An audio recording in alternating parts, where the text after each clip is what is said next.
arm attack. These countries who may want to attack us will not tell us. Mr. President, one of the aim of the DND is to continue to modernize our capability, Mr. President. That's why we have allocated 60 billion pesos in the budget to continuously support the modernization of our armed forces, Mr. President. But that is not answering the question, Mr. President. I'm asking whether our country is in a position to repel armed attack. This is the objective of the Mutual Defense Treaty.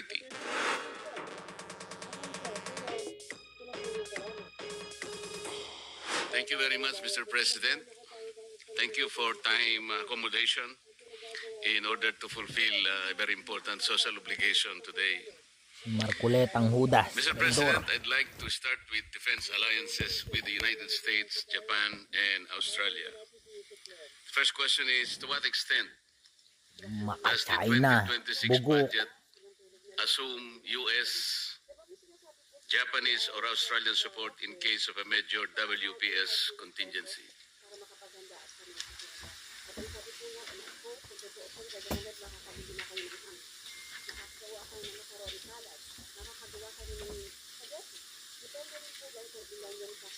Well, Mr. President, there's no particular item for the U.S., Japan, and Australian arrangement. It forms part under the visiting forces arrangement, Mr. President, and the exercises being conducted is subsumed under the operational budgets of the different agencies, Mr. President.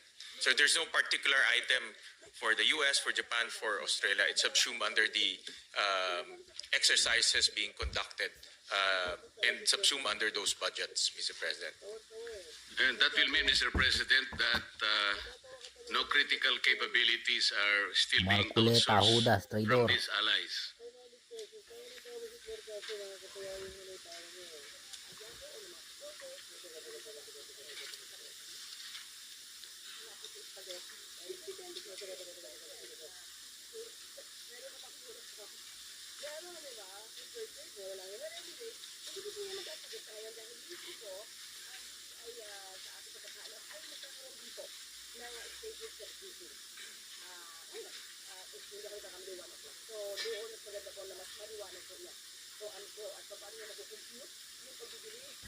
Amo ka, hindi maipinta.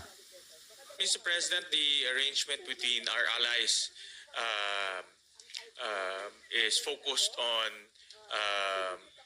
different aspects, no? Intelligence sharing, cybersecurity partnerships, as well as interoperability arrangements. We also purchase a large amount of our modernization from our allies, particularly Korea and the United States. But, Mr. President, if we consider the Mutual Defense Treaty between the United States and the Philippines, a treaty which was signed in 1951, I don't think the United States is Marcoleta, accomplishing doon its ka na tumira sa obligation China. under the treaty, more particularly Article 2. May I cite that particular provision, Mr. President? Article 2 of the Mutual Defense Treaty says that in order to more effectively achieve the objectives of this treaty, parties, meaning the U.S. and the Philippines, separately and jointly by self-help or mutual aid, will maintain and develop their individual and collective capacity to resist armed attack. Can we say, Mr. President, that at present the Philippines is capable of resisting armed attack?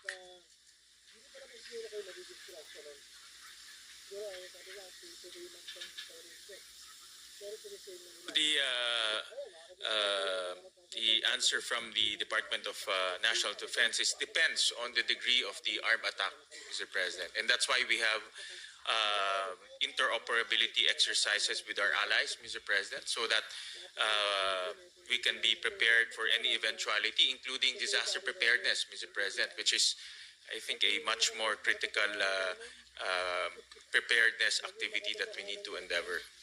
The treaty, Mr. President, did not Marcoleta, distinguish pinagpipilitan the nature and mo. kind of arm Mukha attack. kang It China. just said Doon ka na si China. both parties should be Judas. capacitated to repel arm attack. So the question is our country in a position to repel arm attack? Let's say from Vietnam.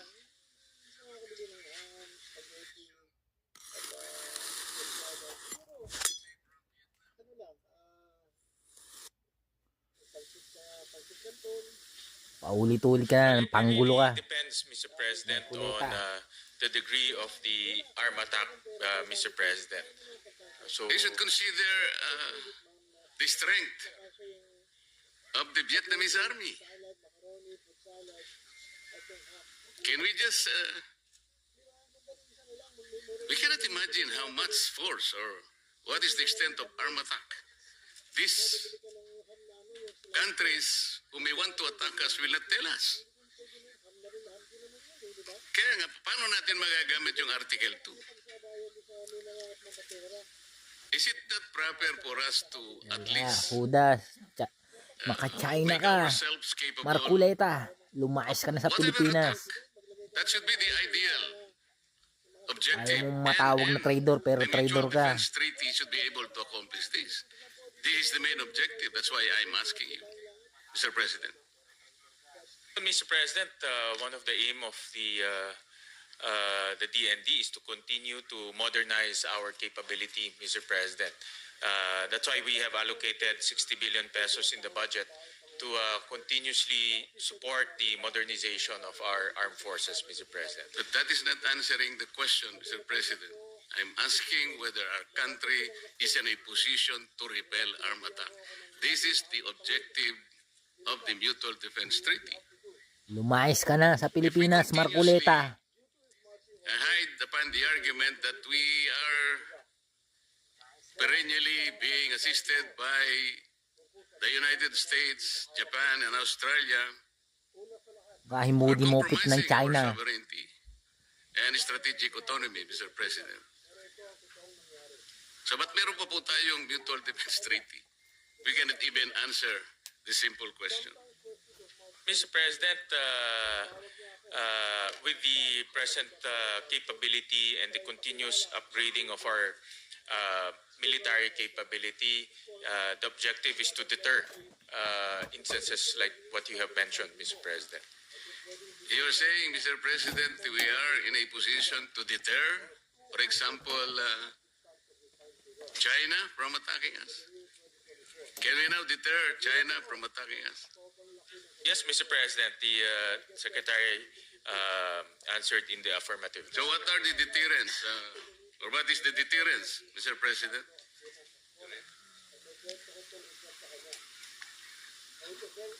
Well, Mr. President, as we have seen in the news that our troops are continuously training, continuously holding exercises with our allies. So with the capability of our troops and also with the partnership with our allies, Mr. President, these are the components that can bolster our deterrence, Mr. President. That is the only answer that you can provide, Mr. President. Mr. President, that is the objective of the Department of National Defense, Mr. President. But Mr. President, I'm asking in relation to the Mutual Defense Treaty. This is a very important treaty. It is, I think, 74 years old. If we maximize that treaty, hindi naman po siguro tatagal. After 74 years, hindi pa po natin masabi na kung ano ang ating napala dito sa Mutual Defense Treaty. Mas matanda pa po sa akin ang treaty ito, Mr. President. Mr. President, from my observation, yung interoperability, yung balikatan exercises is a clear evidence that we are operationalizing the treaty. Yung treaty ho, papel lang ho yan eh. Kung hindi ho nating ilalagay yan sa action through the balikatan exercises, through modernizing our capability, to coming up with our own modernization program, hindi ho talaga magiging beneficial yung treaty na yan. So makikita naman ho natin na tuloy-tuloy po ang paglalaan po ng pondo sa ating AFP at tuloy-tuloy rin po nila ginagawa yung kanilang makakaya with the limited budget that we have. No? Sana ho mas malaki, but with the limited budget that we have, yung kanilang mga exercises para po makaresponde ho sila kung ano man ang pwedeng mangyari. Sabi po nyo kanina, Mr. President, wala naman po tayong na-outsource sa ating mga partners. It is inconsistent, Mr. President. Sabi, tinatanong ko po kanina, Bakit gusto mo makipag-partner gaano si po sa China? Doon ka. Umuwi ka doon. ating budget Doon ang ka to ma-assume tumira. natin na suporta mula sa tatlong Traidor. mga kaibigan natin. Ang sabi po ninyo, wala. Yeah. May nabanggit ko ho kanina, like for example, intelligence sharing, nabanggit ko rin, nasabi ko rin ho kanina yung cybersecurity capabilities and cybersecurity capacitation.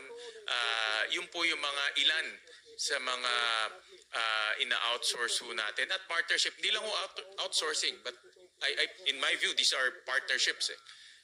Ang mundo ho naman ay interconnected na ho ngayon at hindi ho natin pwedeng sabihin na tayo lang ang gagawa.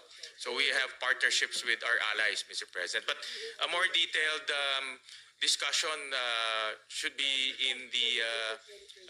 limited to a executive session, and the Secretary is more than willing to brief His Honor on the details of those outsourcing and partnership, Mr. President. Marami ho dito may national security concern, pero open naman po ang ating secretary na pag-usapan yan through an executive session. My name is 쉽죠? 자산관리 참 쉽죠? 작고 귀여운데 월급은 What clear red lines and conditions has the Philippines communicated to the US, Japan, or Australia regarding the use of EDCA sites, yung joint patrols po natin and exercises, so that our territory is not used for offensive operations unrelated to Philippine defense and security? Yeah.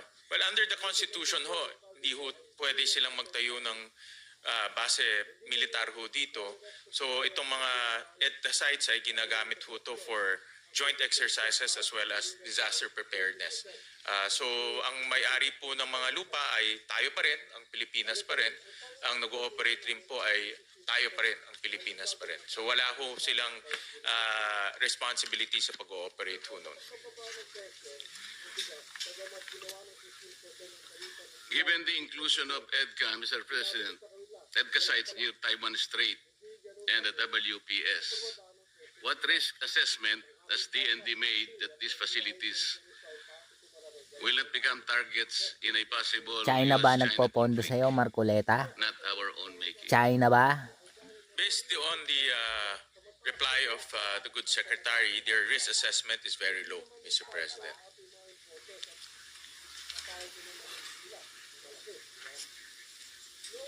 With the reciprocal access agreement with Japan, enhanced defense cooperation with Australia, what types of operations are explicitly ruled out on Philippine soil or in waters?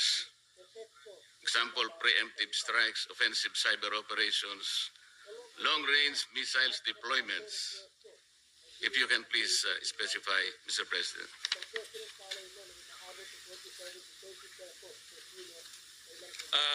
Ang limitation po ay offensive operation and anything that will and anything that will pertain to engagement in war, Mr. President, as an instrument of national policy, Mr. President. Mr. President, does the Department of National Defense agree that a decision of the Supreme Court interpreting and applying a provision of EDCA automatically becomes part of EDCA itself?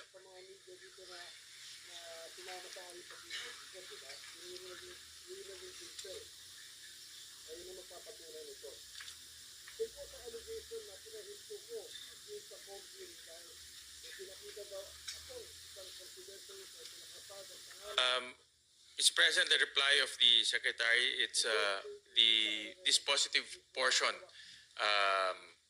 reflects that, Mr. President. Well, the question requires an answer either yes or no, Mr. President. What is the dispositive portion, Mr. President?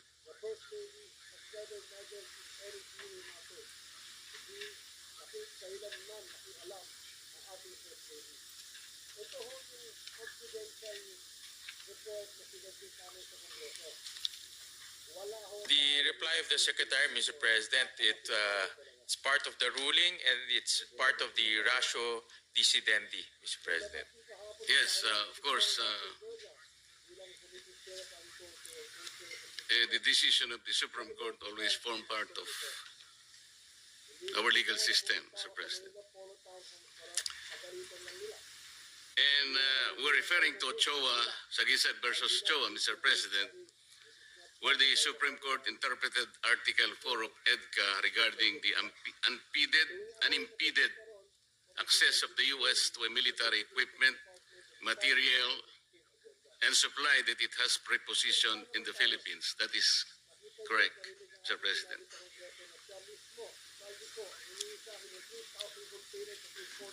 Mr. President, if that is in the ruling, then that is correct, Mr. President. And therefore, Mr. President, you have to agree that such interpretation of the Supreme Court should automatically form part of EDCA, correct? Yes.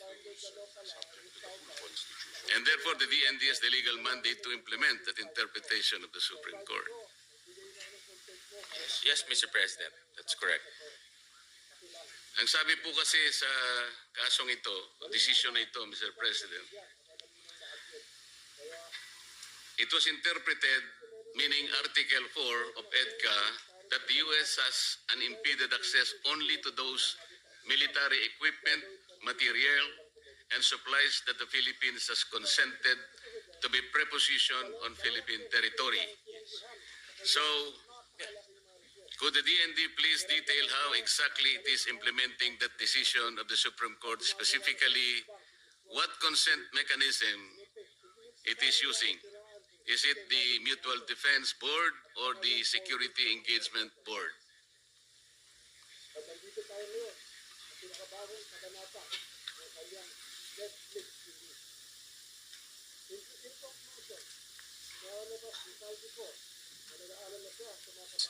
Well, Mr. President, all channels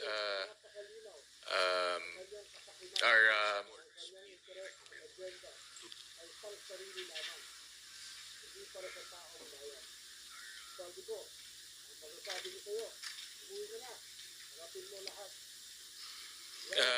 I was informed, Mr. President, that the boards are merely recommends, and the secretaries of the DFA and the DND are the ones who approve it, Mr. President. When we say the boards, Mr. President, we're referring to MDB and the SEB.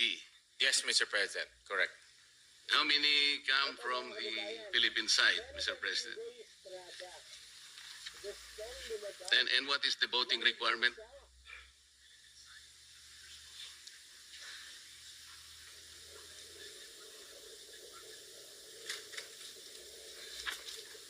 It's 7-7, Mr. President, in the board.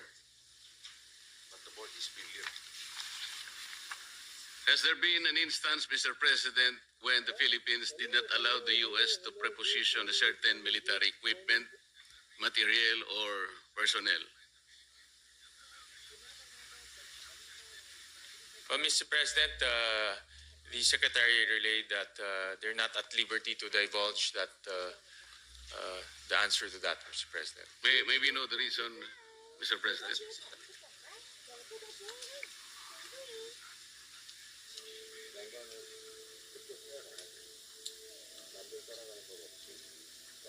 Well, Mr. President, because it forms part of the Mutual Defense Treaty, and it's also part of the operational security, and the President needs to approve the release of that information, Mr. President. Mr. President, the armed forces Marcoleta, of the Philippines nagsinungaling mentioned ka sa that certain sosi U.S. mo. missiles should be prepositioned in the Yun ang Philippines. patunayan mo, bakit ka Are these nagsinungaling? nuclear-capable missiles, Mr. Sinungaling. President?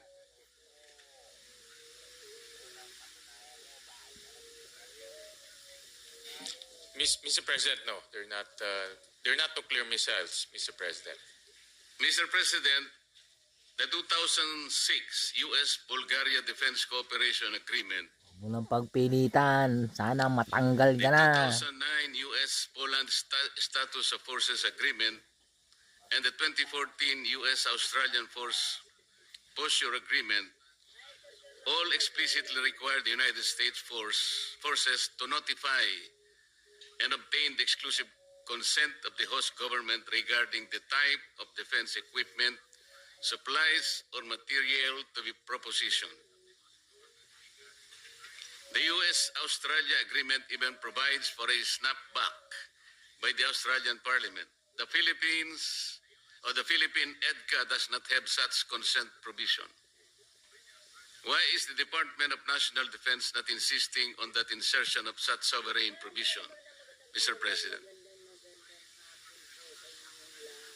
Well, Mr. President, that provision, the reply of the Secretary, the provision is not necessary because Why? the guiding document will be the Constitution, Mr. President. But Mr. President, would not such sovereign provision ensure the independence of our foreign and security policies? Aside, of course, Alam mo, from the napakatotoo mo, Constitution. sinungaling ka. Ang Well, hitsura Mr. mo. President, any action in relation to the EDCA sites, the Philippine side will have the final say, Mr. President.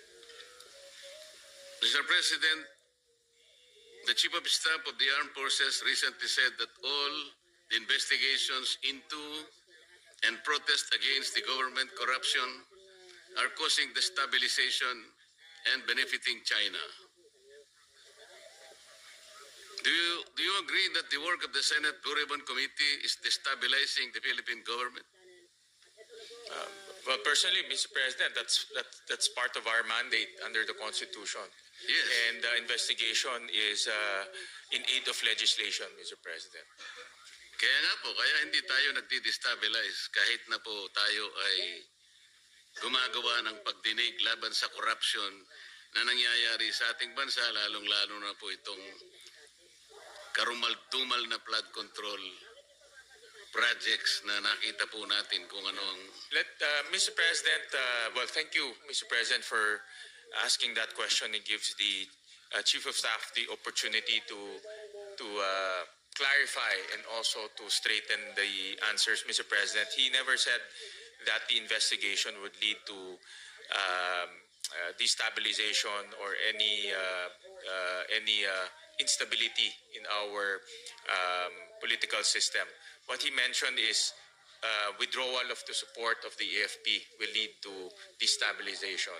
So, and that's very clear, Mr. President, the difference between the responsibilities of the legislature in aid of legislation and also the withdrawal of the support of the military, Mr. President. Do you agree in the Philippines' one China policy? Do you agree with Japan that any forcible unification of China and Taiwan is a threat to Philippine security?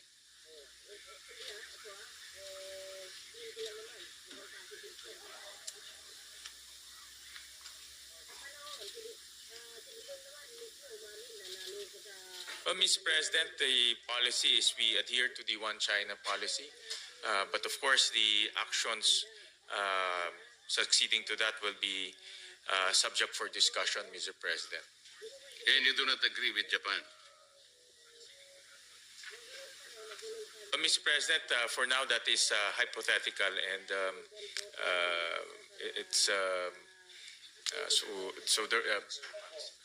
yeah, correct. It's hypothetical and that is the statement of Japan, Mr. President. Mr. President, Vietnam's policy of no military alliance has enabled it to develop an indigenous capability to produce military drones. Do you think the Philippines should forever rely on external military assistance or try to stand on our own?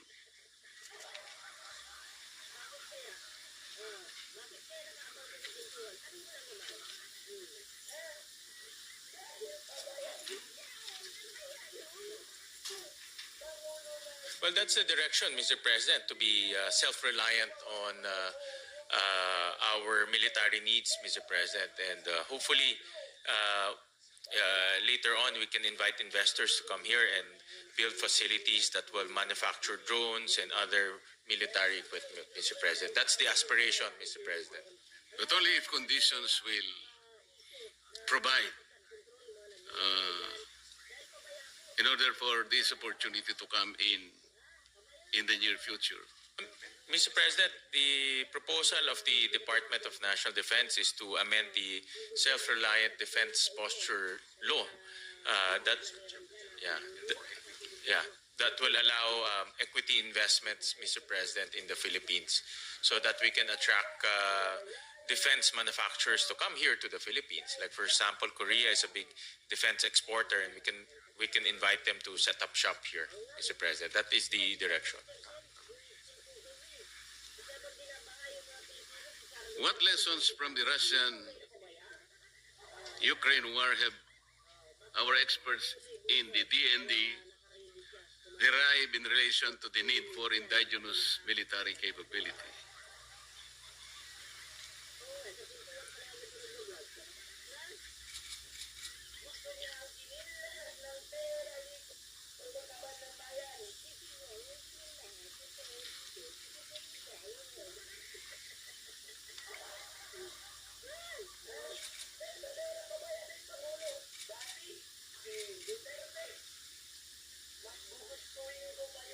Well, Mr. President, there are many lessons that the department derived from that Russian-Ukraine war. One is the indigenous capability in manufacturing, Mr. President, and actually I've seen some documentaries that because of that war, the Ukraine defense manufacturing industry had a resurgence. They now produce virtually most of the things that they need to repel the Russian invasion. Number two is another lesson is you cannot rely on one country in terms of one country alone to on both sides, Mr. President, on defense support, Mr. President. So it's important to also have alliances with different like-minded nations, Mr. President.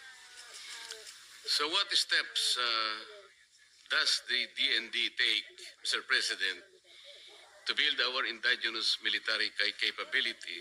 And if so, which part of the budget that we now consider will be devoted to ensuring such indigenous capability?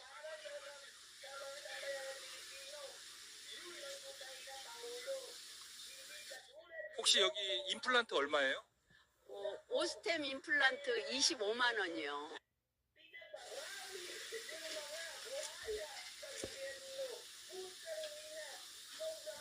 Well, Mr. President, the aspiration is to produce our own technology, defense technology, Mr. President. But the department strongly recommends the amendment of the Self-Reliance Defense Posture Law so that government can so the government can invest in research and development as well as the government can invest in defense manufacturing investments, Mr. President. So because of that law, there are limitations in terms of what government can do in defense manufacturing, Mr. President. I'd like to hear a better word, Mr. President, than aspiration. Sinungaling ka. Wala ka dapat marinig, Marcoleta. Sinungaling. The vision, lilipad-lipad na the vision, the actualization, Mr. President. Yun naman talaga ho ang gusto ho natin because it also creates jobs and technology transfer. But it's, as you know, the defense is also very complicated and the technology is not readily available. Yes, Mr. President, talagang yun ang aking gustong tunguhan kasi can you imagine the Mutual Defense Treaty is 74 years old? Kahit paano nating kwentahin ito, Mr. President, talagang wala. Pasensya na kayo kung exasperated ako, pero Hindi Pero ka Mr. separated, President, sinungaling ka, if traitor you've ka. seen the last 3 years, yung mga balikatan exercises had ramped up tremendously, Mr. President. And that's clear evidence that the Mutual Defense Treaty is doing its responsibility, Mr. President.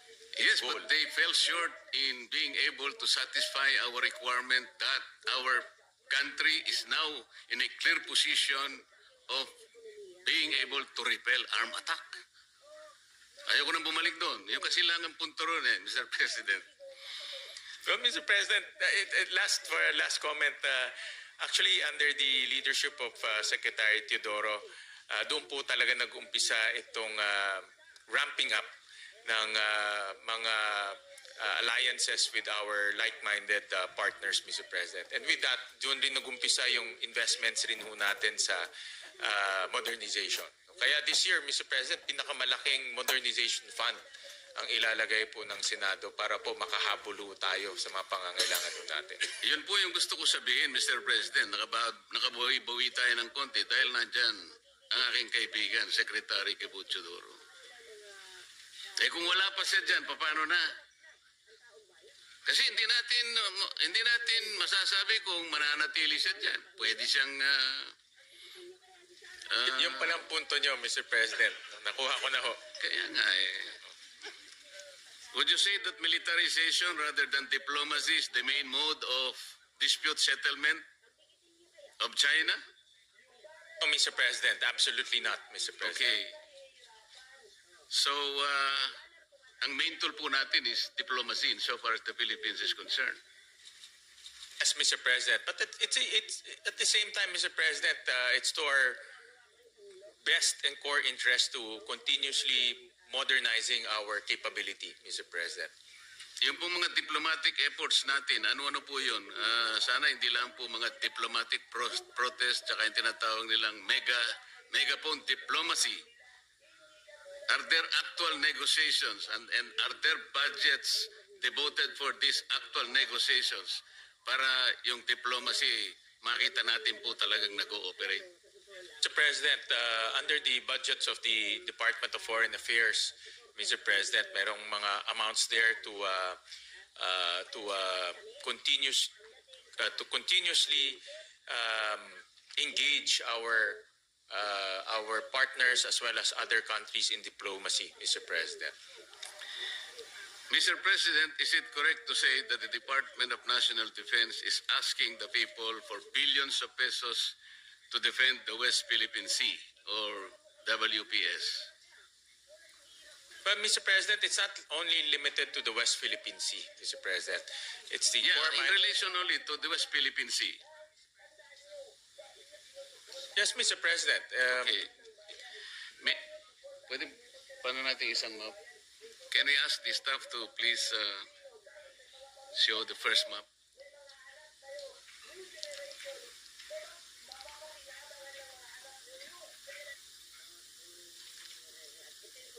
Mr. President, hindi ba lalaki ng konti? Palagin mo. Mr. President, I'm trying to show the official map of the South China Sea as published by the International Hydrographic Organization in S-23 or Limits of Oceans and Seas.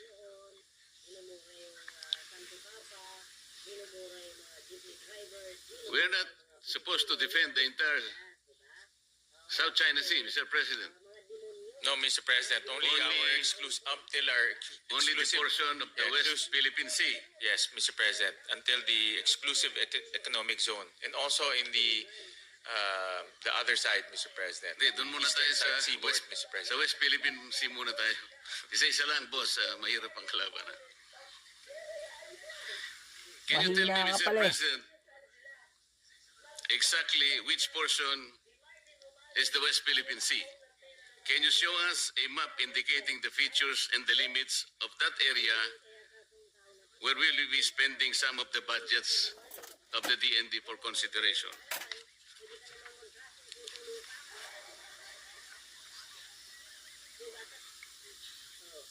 Mr. President, it's 200 nautical miles from our baseline, Mr. President. Those are the areas that the DND intends to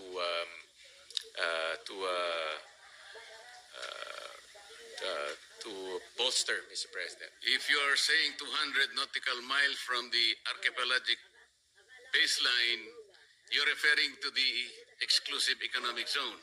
Correct, Mr. President. The reason I'm raising this question, Mr. President, is that the lack of precise identification of the area where the people's money is supposed to be spent, parang ang mangyayari po parang yung flood control ngayon. Dahil po sa discrepancy in coordinates, ang damit billion po kasi ang natapon din na pera. If the DND says that the WPS is the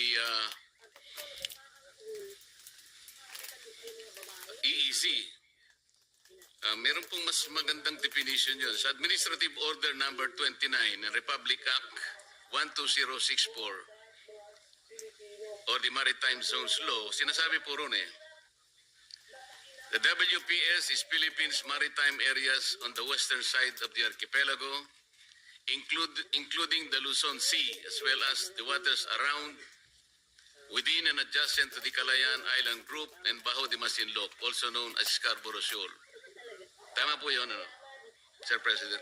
Yes, correct, Mr. President. 티통라이트 포인트로 교환한 상품권으로 받은 건데요. 티통라이트? 티통라이트 포인트는 편의점에서도 Tama po yun, Sir President? Yes, correct, Mr. President.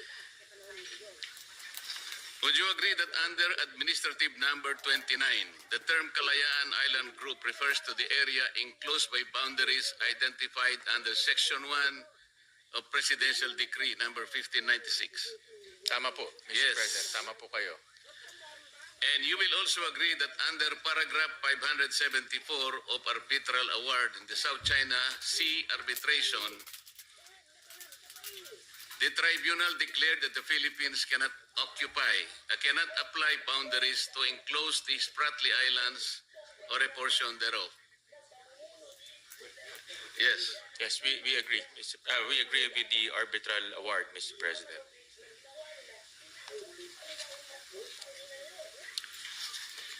Ito po yung section po ng 1596, Mr. President, and paragraph 574 ng Arbitral Award. Magkalaban po talaga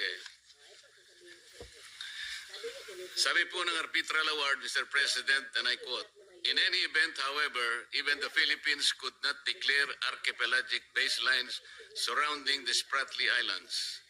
Article 47 of the Convention limits the use of archipelagic baselines to circumstances where within such baseline are included the main islands and an area in which the ratio of the area of the water to the area of the land, including atolls, is between 1:1 and 9:1. Question, is it obvious now that PD 1596 and paragraph 574 of the Arbitral Award, Mr. President, are incompatible? And therefore, you will agree that definition of the WPS in Administrative Order 29 had to be changed to make it compatible with the Arbitral Award, Mr. President.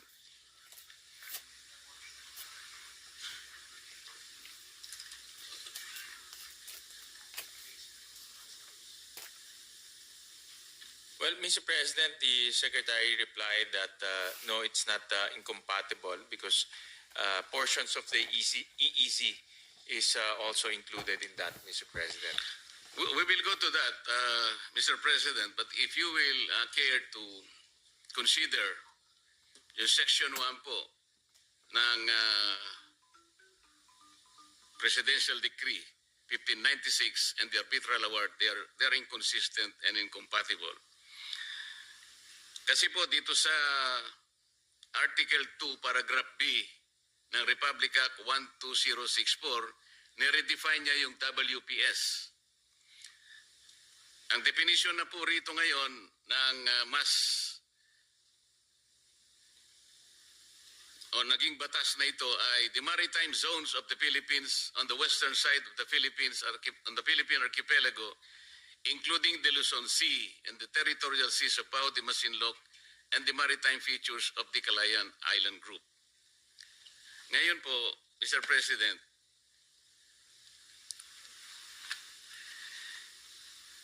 yung limits po ng West Philippine Sea, ang sabi po natin kanina is the 200 nautical limit of the EEZ. Are you saying that Kalayaan and other features are not part of the WPS, Mr. President?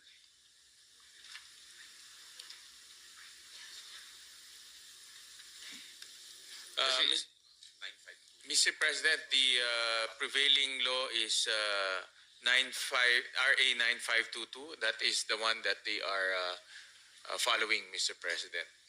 RA 9522. Republic Act 9522. Enacted in 2009, Mr. President. Paano po yung Republic Act number 12064? 2012 po ito. This is the more recent law.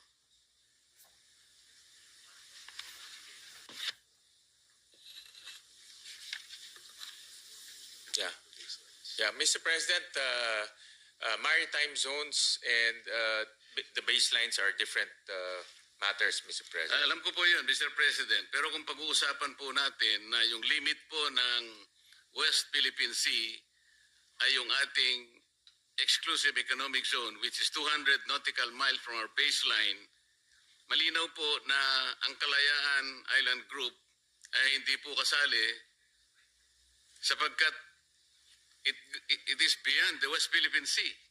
Pwede po nating ipakita yung pangalawang mapa. Well, Mr. President, what we are following insofar as the Kalayaan Group of Islands is RA 9522, which defines the baseline, Mr. President, of the country. Yun nga po, Mr. President, sa baseline natin, kahit sa 9522, wala po doon yung Kalayaan Island Group. Mr. President, nandun po yung KIG, Mr. President, Kalayaan Island Group. Ipakita natin yung yung isa pa pong, ayan po, kayo na pong humanap kung nasaan yung Bang KIG. gusto mo, Marcoleta, ibigay sa China? Wala po eh. Ito po, Mr. Section Ha? 2. Gusto mo yata ibigay sa China eh. Section Limod 2A, ka. the Kalayaan Island Group as constituted under Presidential Decree 1596. And letter B, Bajo de Mansinloc, also known as Scarborough Shoal, Mr. President. Nandito ho siya sa 952. Kasi po, Mr. President, sa Republic Act 12064 or the Maritime Zones Law, ito po yung ginagamit ninyo ngayon eh. Inalis po niya yung boundaries ng 1596 na in-enclose ang KIG. Tingnan po ninyo, Section 5 in relation to Section 18, yung term Kalayaan Island Group now refers only to certain high tide elevations and the respective territorial sea. Inalis po talaga eh. Yeah. But Mr. President, the Doon ka na tumira sa China, Marcoleta. when it comes to the Kalayaan Island Group, Mr. President, it's RA 9522. Hindi po, that ang prevails, ating Mr.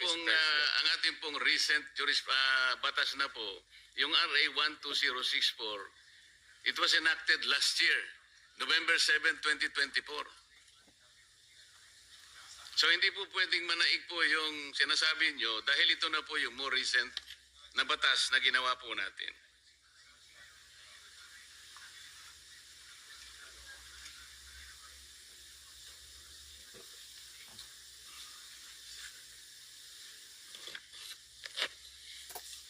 So as it stands now, Mr. President, yung ating West Philippine Sea includes the maritime features of the KIG. Palagay natin. And that some of these features are separated by high seas. Kung mangyayari po yun, Mr. President, ang mangyayari talaga, ang WPS is a discontinuous and disjointed body of water. But Mr. President, also in Section 3 defines the baselines, Mr. President. And it referred back to RA 9522, Mr. President. So, dinefine dito sa batas na ito, yung baseline ng ating bansa at pinifer niya bumalik ho tayo sa 9522. So, hindi ho siya inconsistent, Mr. President. The maritime zones only define the maritime zones kung saan po pwedeng dumaan yung barko, Mr. President. But in terms of the baseline, it refers back to 9522, which includes the Kalayaan Island Group, Mr. President. Hindi nga po yung batas po na binabanggit natin na atin pong ipinasa last year, inalis niya na po yung KIG. Wala na po roon eh.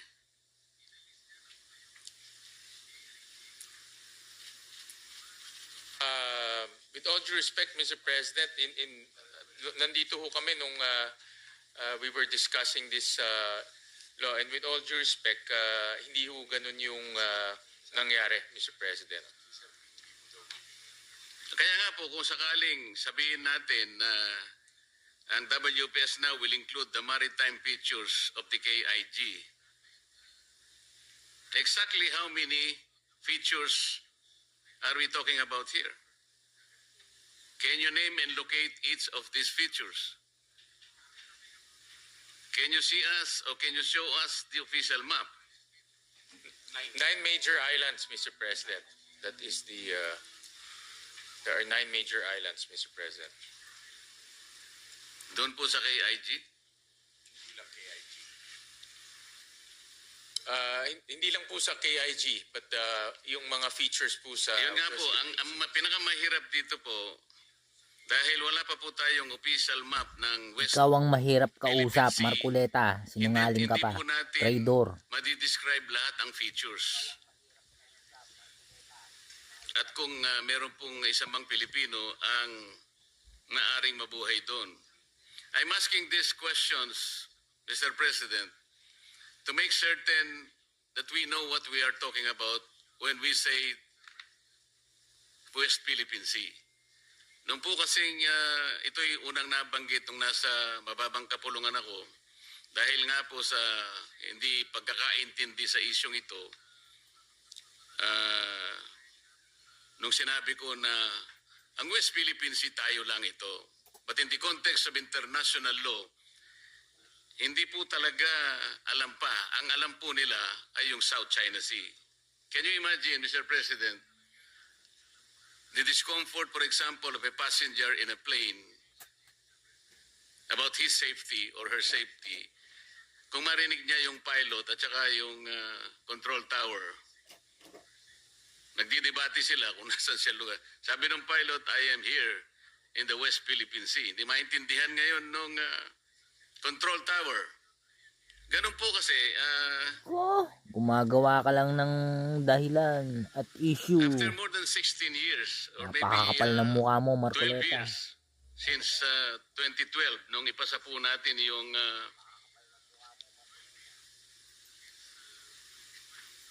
RA 12064,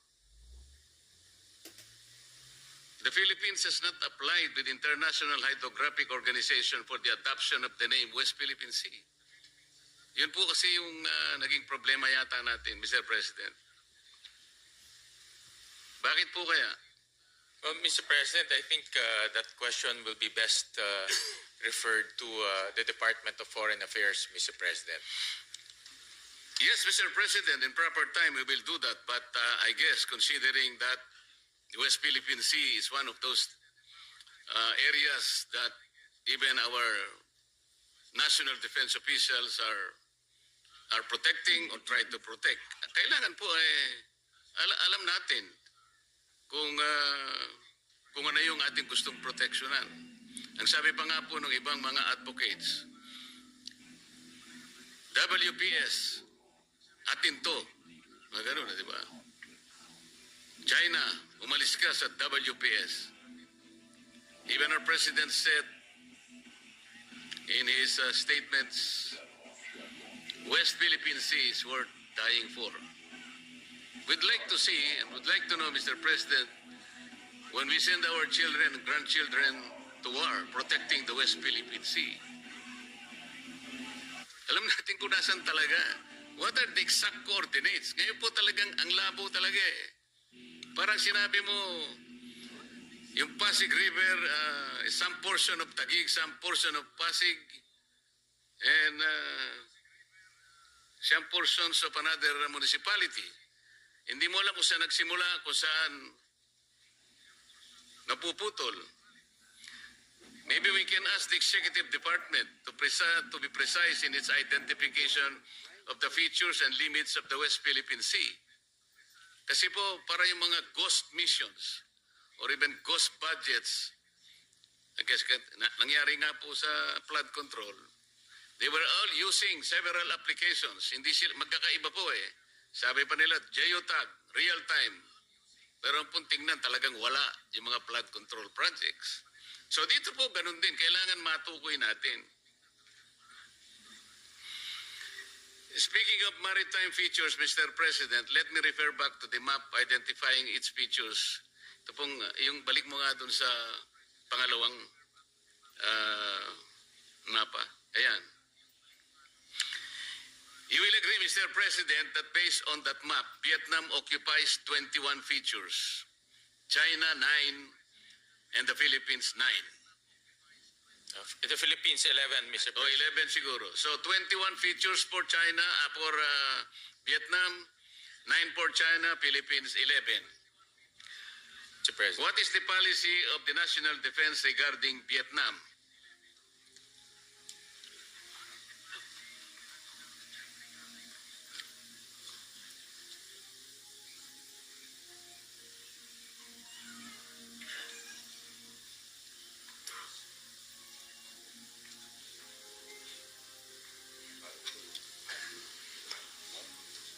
Well, Mr. President, in the case of Vietnam, Vietnam is not actively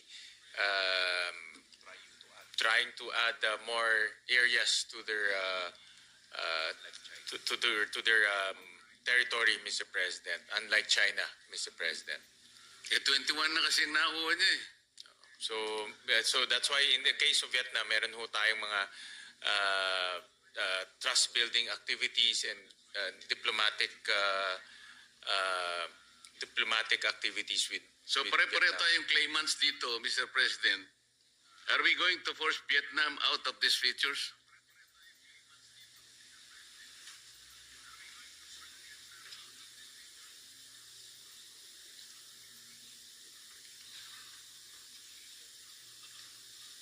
With Vietnam, Mr. President, we have open communication lines with them, and these communication lines will also discuss this type of issues, Mr. President. What about with China, Mr. President? Well, with China, it's a different case because we all know that China is trying to claim our territories even within the inclusive economic zone, Mr. President. Nevertheless, diplomatic approaches is still the approach that we are endeavoring towards China, Mr. Pero President. sabi natin kanina, Mr. President, yung open and actual negotiations ay ating ginagawa, and I've even asked kung magkano ang budget natin dito sa actual negotiation, hindi lang naman megaphone. See, the budgets are in the DFA, Mr. President, and the amounts are not significant because this is part of their diplomatic activities, Mr. President.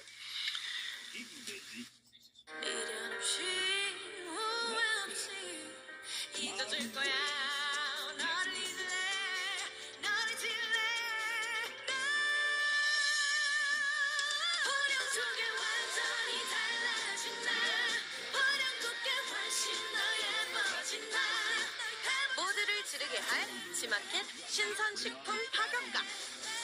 매월 1일 지마켓에서 질러라. 지라팩. Hindi natin sila mapapaalis at hindi naman yun ang policy natin, Mr. President. So if that is the case, ang Vietnam ba, ang China ay paalisin tayo sa mga inoccupy nating features? Sa Vietnam, wala po. Wala pong ganun. In fact, we have good relations with Vietnam. Marami nga hong Pinoy na teachers nagtuturo po sa Vietnam. With China is a different case, as you know, Mr. President. Sa China is a different case. So, maaari tayong puwersahing umalis, Mr. President. Mr. President, we still the approach of our policymakers is to continue to engage, to continue to open the diplomatic channels with China and with other countries, Mr. President. And for me, that is the best approach, Mr. President. But forcing us out from these occupied territories is a potential threat, Mr. President. It's a potential threat, Mr. President. If that is so, Mr. President, has the Philippines filed a protest with the United Nations Security Council as required under Article 2 of the United Nations Charter?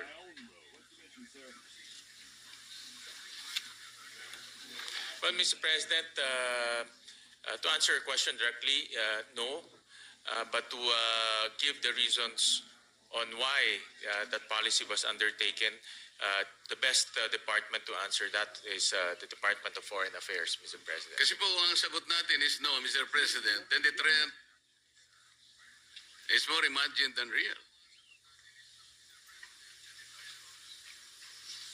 Well, Mr. President, China has veto powers in the National Security Council, Mr. President. So yeah, that's why we have to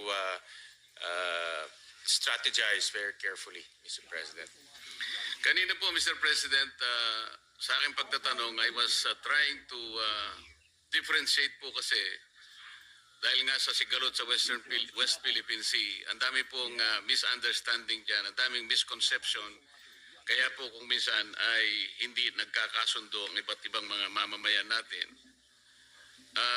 For example po,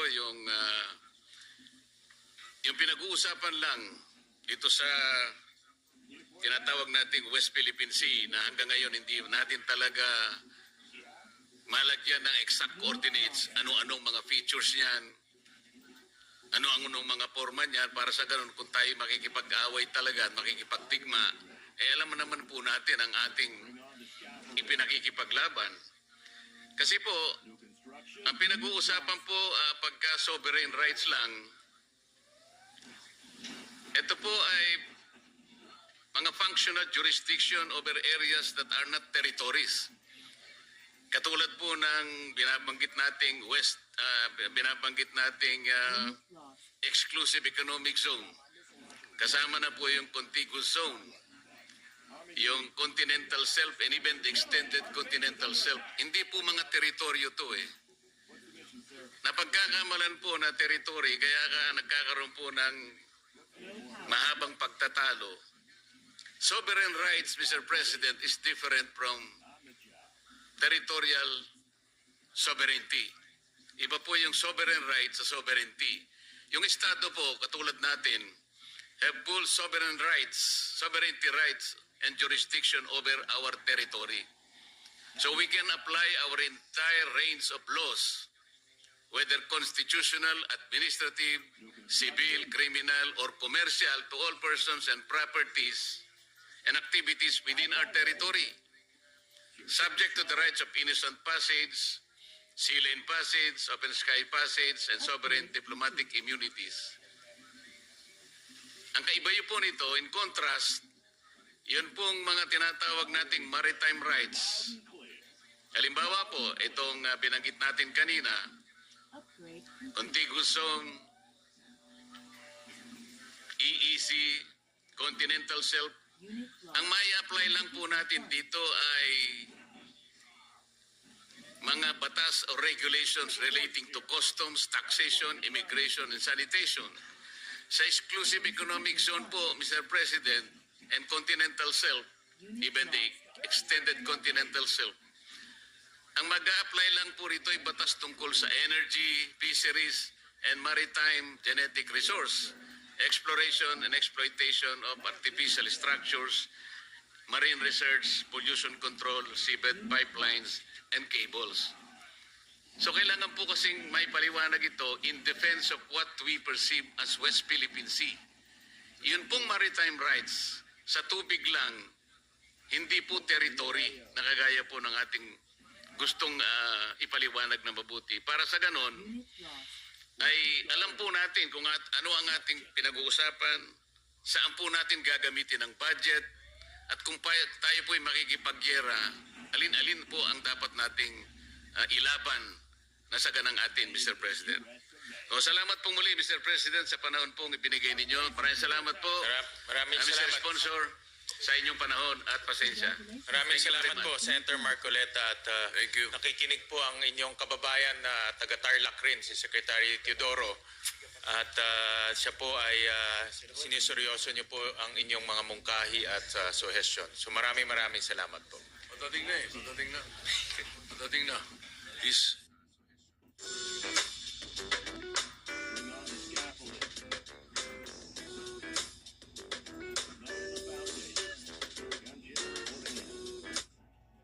Pico.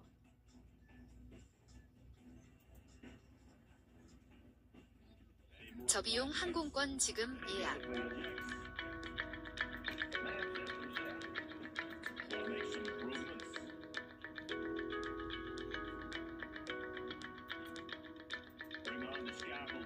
트립닷컴 특가 항공권으로 더 저렴하게 더 많이 여행하세요.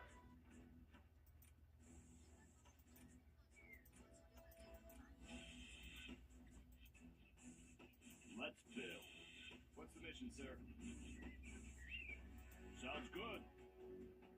Got my missile launcher right here.